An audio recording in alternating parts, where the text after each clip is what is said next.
Dakle, tekst iz druge ljetopisa, poglavlje 20. Druga ljetopisa, poglavlje 20. Strana 550 i 551.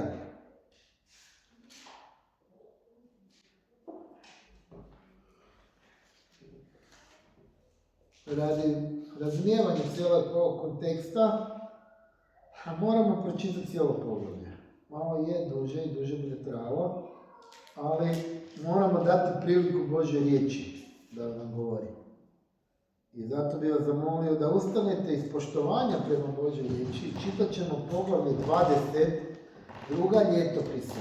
Biblija kaže: I dogodilo se nakon toga da su i sinovi Moabovi i sinovi Amonovi, a i s njima i drugi pored Amonaca, krenuli u boj protiv Jehošafata.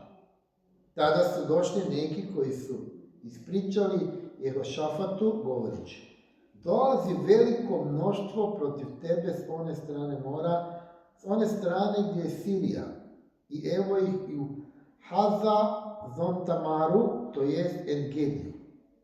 I Jehošafat se prestrašio, te se usmjerio da traži Gospoda. I proglasio je post po svoj Judi.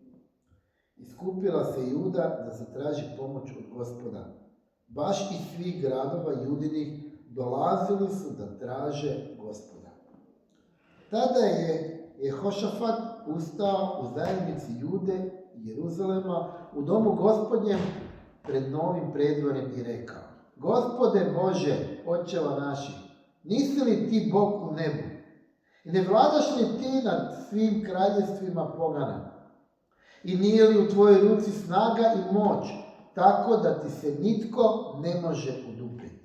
Nisi li ti, Bože naš, onaj koji je protjerao stanovnike ove zemlje ispred naroda svoga Izraela i dao je zauvijek sjemenu svoga prijatelja Abrahama?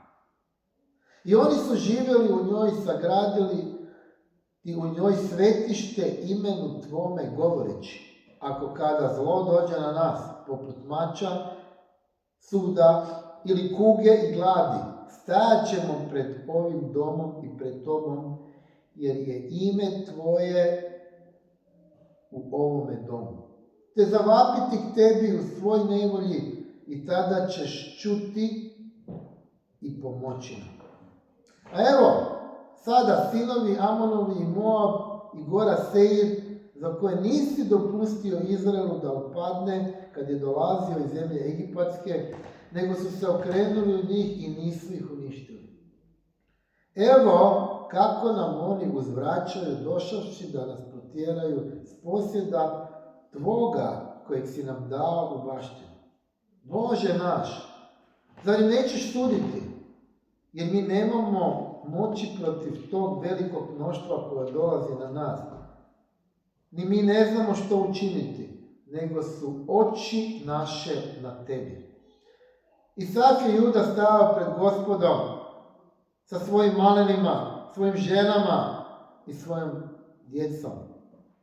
Tada je duh Gospodnji došao usred zajednice na Jahizeala, sina Zaharije, sina Benaja, sina Jeilela, sina Matananija, Levita od sinova Asahovih. Zatim je rekao: Poslušajte sav Judo i vi stanovnici Jeruzalema i ti kralju Jehošafate. Ovo vam govori Gospod: Ne bojte se i ne dajte se zastrašiti zbog ovog velikog mnoštva, jer taj boj nije vaš, nego Božji. Sutra siđite na njih, evo oni će se uspinjati uz litice ziza, a vi ćete ih naći na kraju potoka pred Jeruskom pustinjom. Vi se ne trebate boriti u tom boju. Postavite se, ostanite mirni i gledajte spasenje Gospodnje za vas, Judo i Jeruzaleme. Ne bojte se i ne dajte se zastrašiti. Sutra izađite protiv njih, jer će Gospod biti s vama. Tada se Jehošafat poklonio licem svojim do zemlje, a sav Juda i stanovnici Jeruzalema pali su pred Gospodom iskazujući štovanje Gospodu.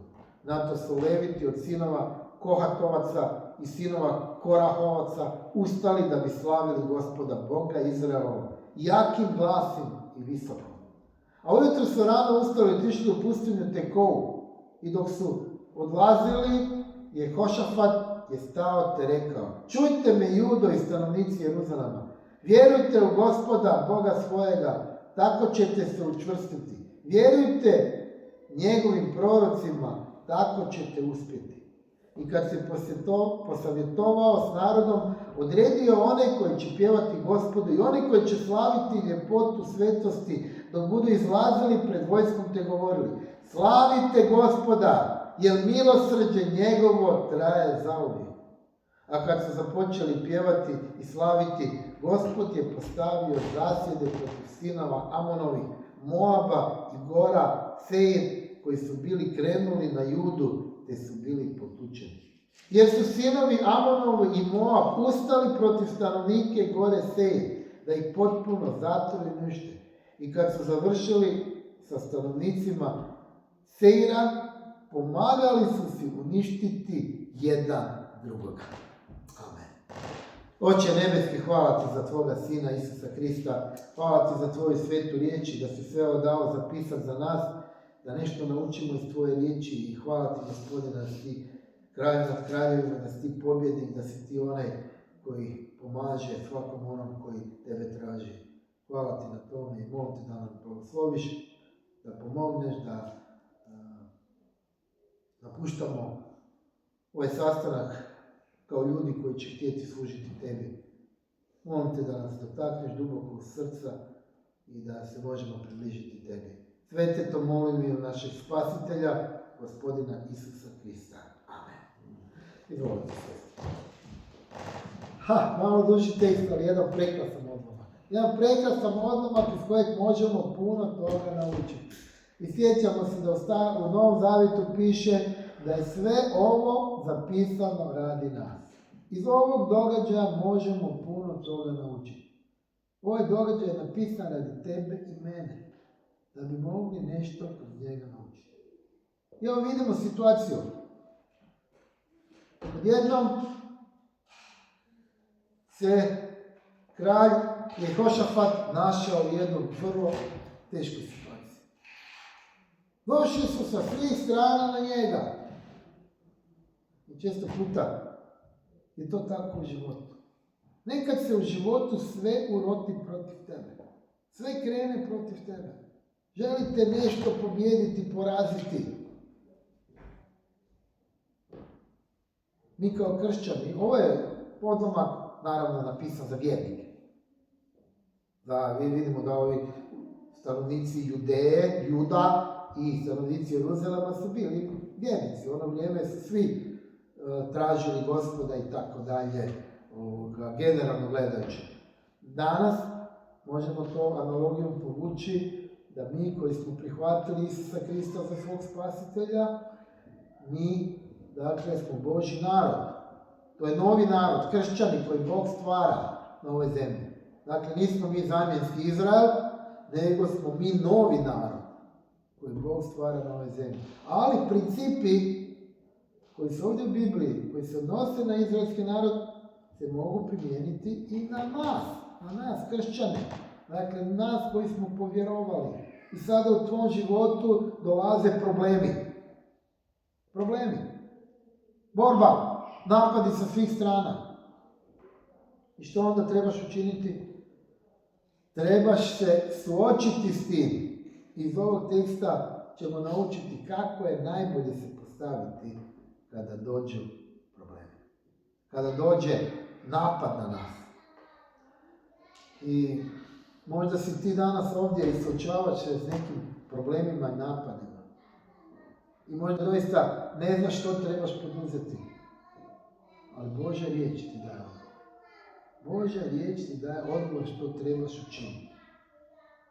Božja riječ je uputa za tvoj život. Ovdje vidimo ovaj princip kako je Jehošafat dobio pobjedu. Kako je zadobio pobjedu. I to nama može pomoći u našem životu, da mi možemo imati pobjedu, odnosno voditi pobjedonosni život. Bog ne želi da živiš poražen. Bog ne želi da živiš jadan i bjedan. Bog ne želi da kršćani budu mizerni, jadni, nego žele da budu pobjednici. Jer imamo pravo na pobjedu koju je izvojevao Isus Krist. Isus Krist je pobjednik. On je pobjedio i smrt, i grijeh, i đavla, i tu pobjedu dao nama. Dao nama. Ne zato jer smo dobri, ili ne zato jer zaslužujemo, nego zato jer je Bog dobar i milostiv i želi podijeliti svoju pobjedu sa tobom i sa mnom i sa svakim čovjekom koji je ovdje vani. Sa svakim čovjekom. Bog nudi pobjedu i tebi i meni i svakom čovjeku koga tu sad sretneš nakon što ideš iz crkve. Nudimo svoju pobjedu, nudimo spasenje, nudimo vječni život. Nije on sebično to držao za sebe, tu svoju pobjedu, nego želi podijeliti, da mi uživamo u njegovoj pobjedi. Želi nam dati vječni život. Hvala Bogu za nas ovdje u crkvi da smo to prihvatili. Hvala Bogu. Ali tu nije kraj priče. Mi smo prihvatili Boga, prihvatili smo Isusa za spasitelja.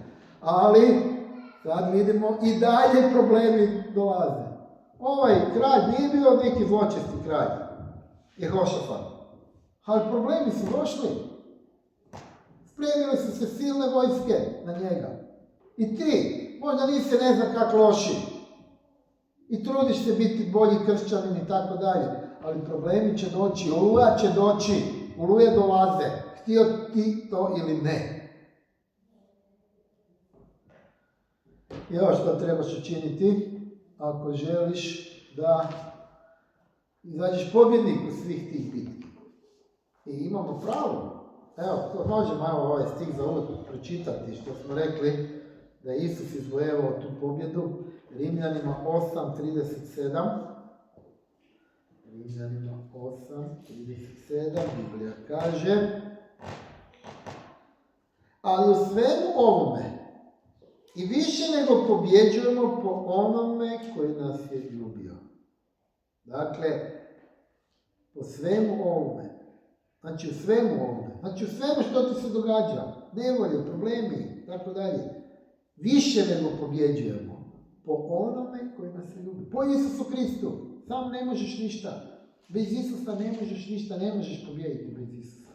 I hvala Bogu da je to Jehošafat znao, da bez Boga, bez Gospoda, bez Isusa ne može pobijediti. Interesantno da je bio mudar kralj. Mudar. Što je učinio? Evo što je prvo učinio? Sakupio je sav narod i počeli su tražiti Gospoda. Počeli su tražiti Gospoda. Odmah na početku, čim je čuo da napadaju, svih 4 skupila se Juda da zatraži pomoć od Gospoda. Baš iz svih gradova Judini dolazili su da traže Gospoda. I što je između ostalog proglasio? Proglasio je post. Post nije loš. Kad si u problemima, dobro je postiti. Posebno kad si u tim nekim duhovnim problemima. Dobro je postiti. Vidimo, ta praksa je bila i u Starom Zavjetu i sad je praksa i u Novom Zavjetu. Pa sjetite se Isusa kad je tamo učenici nisu mogli istjerati onog demona iz nekog tamo čovjeka. Što je Isus rekao? Ova vrsta se istjeruje samo molitvom i postom. Molitvom i postom. Post je dobra stvar. I mi u crkvi smo imali par puta post zajednički, imat ćemo opet. Ali ti možeš individualno postiti. Dakle, odrediš ako imaš neki problem, ako imaš nešto što te muči, ako imaš neke nedaće i tako dalje u životu, napade, posti. Moli i posti. To ide zajedno uvijek. Posti, molitva uvijek ide zajedno. Moli i posti. I to će ti pomoći. I ponekad su ti problemi preteški. Preteški da ih sami nosimo. U ovoj situaciji Jehošafat je skupio narod, trebao je pomoć, trebao je podršku. Trebao je da ljudi budu zajedno. I mi kad imamo probleme, Nije loše reći probleme u crkvi, da se možemo moliti, reći probleme kod nekog ko ti je, brat u Kristu, kojeg imaš povjerenja i tako dalje, da ne moraš zajedno sve nositi. I vidimo često puta, evo da sad ne čitamo te stihove, Isus je, kad je slao čak na evangelizaciju, poslao ih je po dvoje, nije po jedan. Kršćani nisu vuci samotnjaci, nego moraju biti zajedno. I tamo vidimo u dijelima 4.32, evo to možemo i pročitati, kako su svi zajedno živjeli i kako su zajedno radili. To su prekrasni stihovi, 4.32, ne morate svi tražiti, evo ja ću to pročitati vam. Kako su lijepo zajedno radili, zajedno živjeli i to ih je naravno pomoglo. Onda evo Biblija kaže: a mnoštvo onih koji su povjerovali bili su jedno srce i jedna duša. I nitko od njih nije nazivao svojim ništa od onoga što je posjedovao, nego im je sve bilo zajedničko. I velikom su snagom apostoli davali svjedočanstvo o uskrsnuću Gospodina Isusa. I velika je milost bila nad svima njima. Vidite, ta snaga jedinstva, zajedništva. Onda se milost Božja spušta. Treba mi kao kršćani biti više ujedinjeni. I ponekad nas problemi ujedine. I nije to loše. Dakle, još jedna važna stvar. Pogledajte što je još Jehošafat učinio. Osim što je sakupio narod, proglasio post, tražio zajedništvo, jedinstvo, da svi zajedno se bore protiv problema, on je isto tako ponizio se pred Bogom. Ponizio se. Kaže ovdje,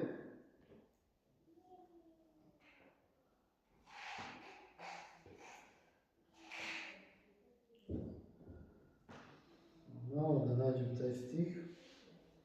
Dakle, on se ponizio pred Bogom, bio je spreman prihvatiti ono što mu Bog ima za njega. Kaže ovdje: Bože naš, zar im nećeš nauditi, jer mi nemamo moći protiv tog velikog mnoštva koje dolazi na nas. Ni mi ne znamo što učiniti, nego su oči naši na tebi. Dakle, ne znamo što učiniti. Nije rekao, ja ću sad strategiju svoju pa ćemo mi pobijediti. Nego se ponizio pred Bogom i rekao, mi ne znamo. I to je dobar stav. Dobar stav za tebe i mene. Kad dođeš pred Boga, možeš reći, Bože, ja ne znam, ti znaš. Mnogi danas dolaze pred Boga, Bože, ti to napravi tako i tako kako ja hoću. Ne, on se ponizio i to je dobar stav. Dobar stav. Znači, poniznost i molitva. Evo, što je ovdje rekao? Molio se.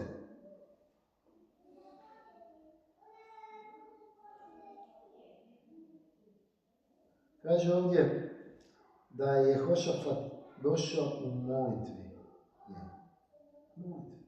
Dakle, imamo, tražio je Gospoda, skupio narod, tražio u molitvi. I kako u molitvi? Molitvi gdje se poziva na Božju riječ. Dakle, kad ti dolaziš pred Gospoda, ti njemu govoriš u molitvu. Kako mi govorimo Bogu? Kako razgovaramo s Bogom? Da mu govorimo kroz molitvu. A kako Bog odgovara nama? Tako da nam govori kroz Bibliju. Kroz Bibliju. Evo, jučer sam razgovarao s jednim mladićem koji me pitao da li mi vjerujemo u vizije, u ne znam što, snove, kako tumačimo snove i tako dalje. Da Bog govori kroz snove. Ja sam rekao, da, Bog je govorio nekad, davno, nekima kroz snove. A danas govori kroz Bibliju. Što se tiče snova, pa snovi su lažnjivi, piše u Bibliji.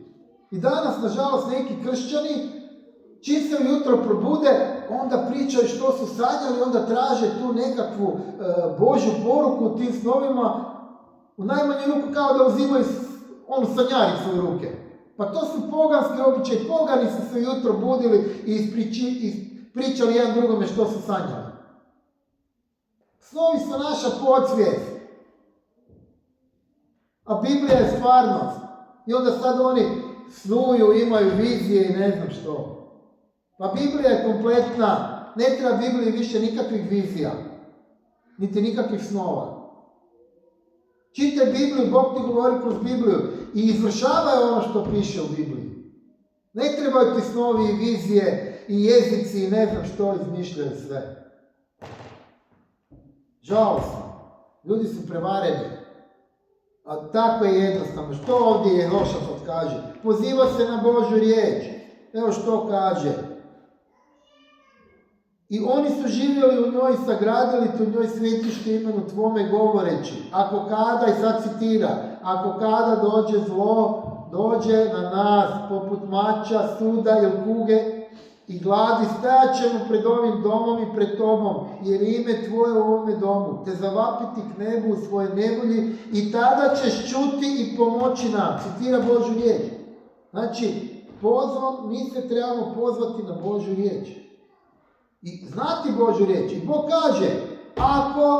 kaže, ako si njegovo dijete, i Bog ti kaže, nikad te neće ostaviti, nikada te neće napustiti. Pa nemoj onda razmišljati da je Bog protiv tebe i da te Bog ostavi. Bog ti kaže, neću te napustiti.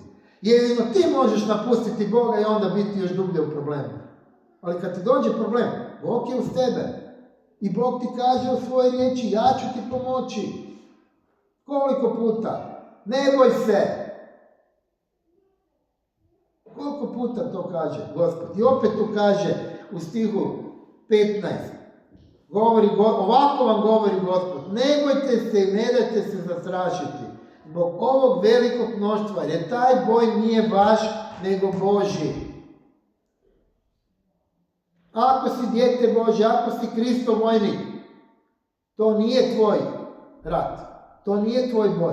To je Božji. Bog će izvojevati pobjedu. Ti samo trebaš biti Bogu poslušan i činiti ono što te uči Bog kroz svoju riječ. Bog je u krajnjoj liniji već pobjedio. Znamo da je Isus na križu već pobjedio. Gotovo je. Što je rekao Isus na križu? Gotovo je. Završeno je. Amen. Nema više.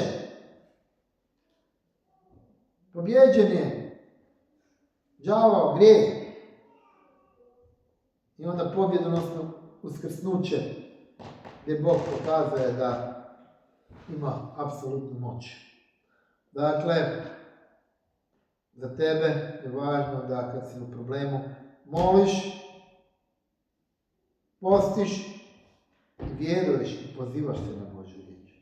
I da vjeruješ. Mislim, Jehošafat je vjerovao kad je rekao, ti si Bože rekao da ćeš nam pomoći i tako dalje. Dakle, moraš vjerovati, to je jasna stvar. Bez vjere je nemoguće ugoditi Bogu. Imam sad tu jako puno stihova koje govore o psalmima, kako se trebamo moliti i tako dalje. I to da se podsjetimo da se obećanje u Božoj riječi, ono što je Bog obećao u Božoj riječi, on će to učiniti. Bog nije kao čovjek, Bog nije lažnjava. Bog kad nešto kaže, on će to napraviti, nema kod njega. Sad, evo pa to smo razgovarali isto s tim koji ne vjeruju u sigurnost spasenja. I očiti primjer, a kaže tamo, postali ste novo stvorenje, znači ponovo ste rođeni, vi ste nova stvorenja u Kristu, ponovo si rođen. Isus kaže, vi se trebate ponovo roditi, ja sam se ponovo rodio. I Bog kaže, ako si se ponovo rodio, ti si moje dijete, ti si Božje dijete, ti si u mojoj ruci i niko te ne može izvući. Kako onda možeš izgubiti spasenje? Možeš se odnenaroditi, kako da to kažem. Može Bog reći, sad više nisi moj sin, odričem te se. Pa nije mi jasno, kako to ljudi ne razumiju. Pa to je najvažniji biblijski norm. Veli je, pa kako se odrekao Isus, pa se Petar 3 put odrekao Isusa i izgubio spasenje. Amen. Da. Ili je dok ti neko kaže ti se odrekneš Isusa. Pa je onda je bilo pitanje, znate koje 3 pitanje su mi postavili ti karizmatici? Kad bi sad neko došao u vašu crkvu, recimo islamisti, i uperili pušku u glavu i rekli ili te ubijem ili se odrekneš Isusa, što bi ti sad učinio? I što ako bi neko rekao da se odriče? Zamislite koje, da tako kažem, gnjusno pitanje. I Petar se odrekao Isusa, pa mu niko nije uperio pušku u glavu. Neko će možda reći, ne odričem se, pa će dati svoj život za Krista, neko će reći u strahu, bojazni za svoj život, za svoju djecu i tako dalje, će reći da se odriče. Da, to stvarno znači da se on odriče. Pa on i dalje vjeruje. Pa Petar i dalje vjerovao, makar se odricao. I tako dalje, i tako dalje. Da sad ne idemo u to. Ali to je važan biblijski nauk. Ispod toga ne idemo. Može doći bilo ko tu, ne znam kakvi karizmatici, ne znam što. Nažalost, evo, danas živimo u vremenima kad je toliko lažnog nauka, toliko vjetrova nauka, toliko laži i tako dalje, da moramo stvarno biti jako oprezni. I sad ima tu puno stihova koji govore za molitvu i tako dalje, obećanje o Božoj riječi. Evo, htio sam jedan pročitati stih iz Starog zavjeta u vezi Božjih obećanja, da Bog kaže da se drži toga. Evo, Brojevi 23:19, jako jedan lijepi stih. Brojevi 23:19. Biblija kaže: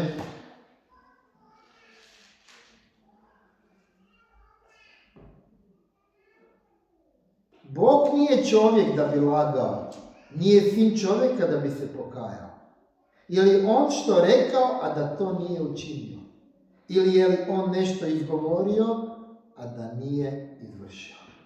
Bog nije kao čovjek.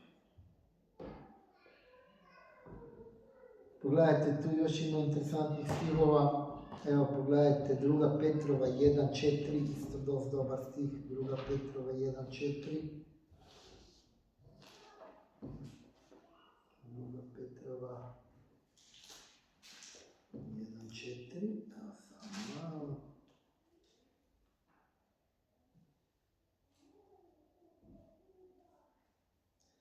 Druga Petrova 1:4, Biblija kaže: po kojima su nam darovana vrlo velika i dragocjena obećanja, da po njima postanete sudionici božanske naravi, jer ste umakli pokvarenosti koje u svijetu zbog požude. Evo vidimo, obećanja su nam darovana. I Bog nam je darovao obećanja i ta obećanja će ispuniti. Pogledamo još jedan stih, Filipljanima 4:19. Filipljanima 4:19.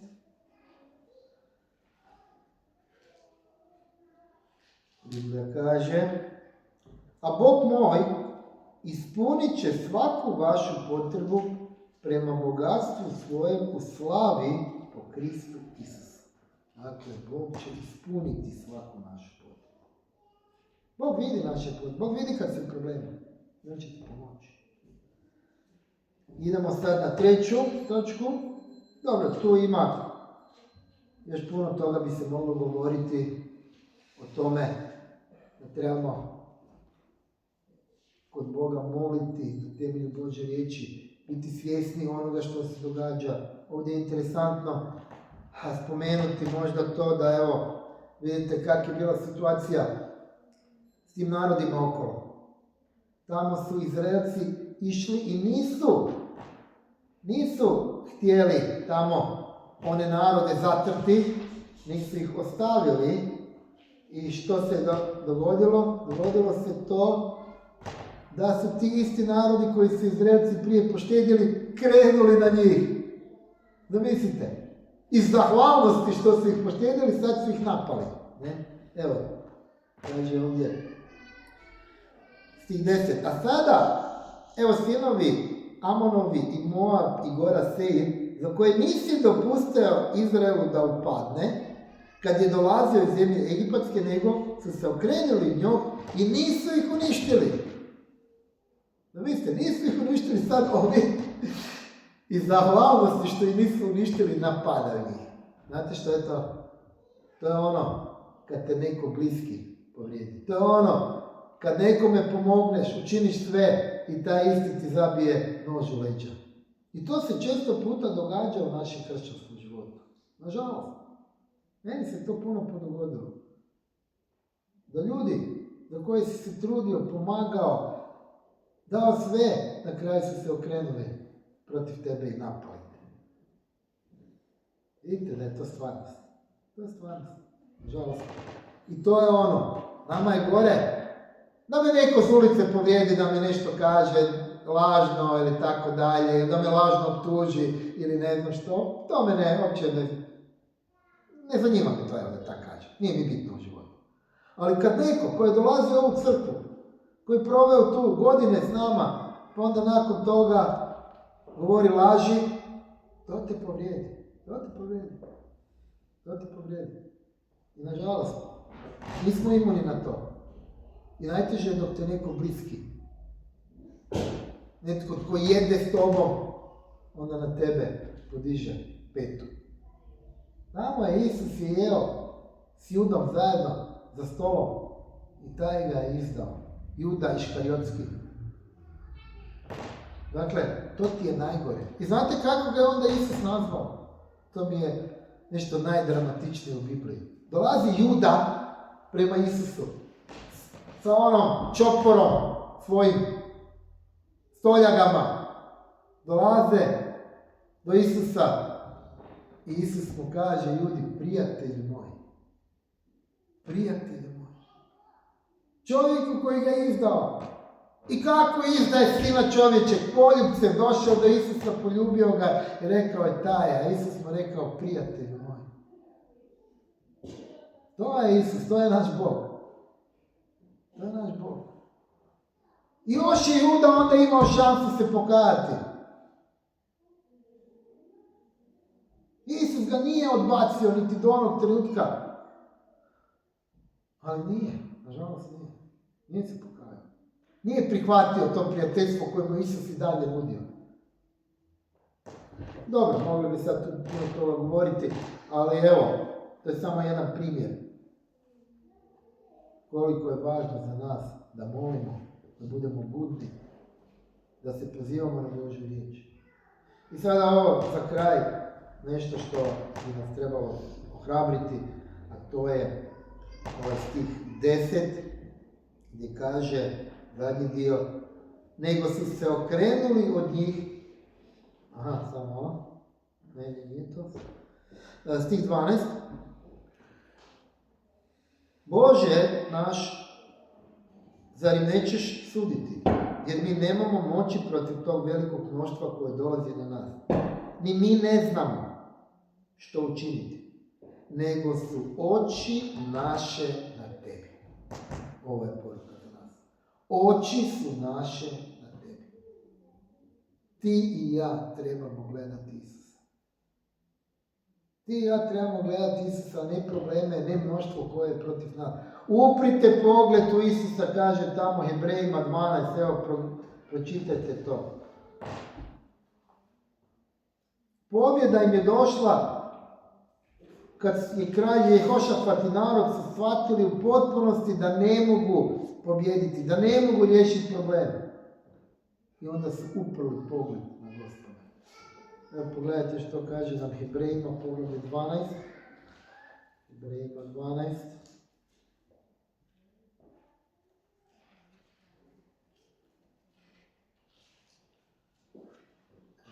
Malo.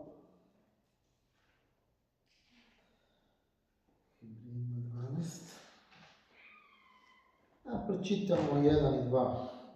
Zato i mi okruženi tolikom oblakom svjedoka odložimo svaki teret i grijeh koji nas lako zaposjeda, te strpljivo trčimo u boj koji je pred nama. Uprimo pogled u Isusa, autora i dovršitelja naše vjere, koji je zbog radosti što je stajala pred njim podnio križ, pošto je prezirao sramotu, te je sjeo s desna prijestolja Božjeg. Vidimo, uprite pogled. Gledajte Isusa. Oči su naše na tebi. Kad su naše oči na tebi, onda smo blizu pobjede. I ovo je interesantno. Što je onda im rekao Bog? Ne trebate ništa raditi, samo stajete i gledajte Božju pobjedu. Nisu morali ratovati. Neki je to bio Božji boj. Ne trebate ratovati, samo gledajte. I što je Bog učinio? Da su se njihovi neprijatelji međusobno potukli i poubijali. Nevjerovatno. I nešto, jednostavno nisu morali ništa učiniti. Nego samo su trebali gledati slavu Božju. Evo tu kaže lijepo. I slavili su Gospoda. Dakle, samo im je ostalo da slave Gospoda i milosrđe njegovo. Dakle, mi ne trebamo usredotočiti na problem, nego gledati Isusa i slaviti Isusa zbog njegovog milosrđa, njegove milosti i dobrote. I kad tak slavimo Boga, problemi nestaju. Ne moramo niti sami rješavati probleme. Evo što im je tu rekao.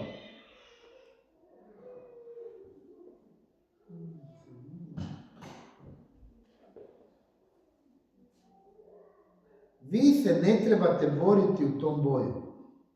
Postavite se, ostanete mirni i gledajte spasenje Gospodnje za vas, Judo i Jeruzaleme. Ne bojte se i ne dajte se zastrašiti, sutra izađite protiv njih jer će Gospod biti s vama. Mi se samo trebamo postaviti ispravno. Naš stav mora biti ispravan. Mi ispravno postavimo, Bog će napraviti taj boj i On će nam donijeti pobjedu. I evo, nek nas to ohrabri da ovi jednostavni principi, vrlo jednostavno, kršćanstvo je jako jednostavno, samo ponekad mi zakompliciramo. Dakle, pobjeda dolazi kada tražimo Gospoda, kada u zajedništvu s drugim kršćanima se borimo protiv tih problema, kada molimo i postimo, kada se ponizimo pred Bogom, upremo pogled u Isusa i shvatimo da On može pobijediti. I onda će ta pobjeda se preliti i na nas. I onda ćemo imati blagoslovljeni kršćanski život. Amen. Amen.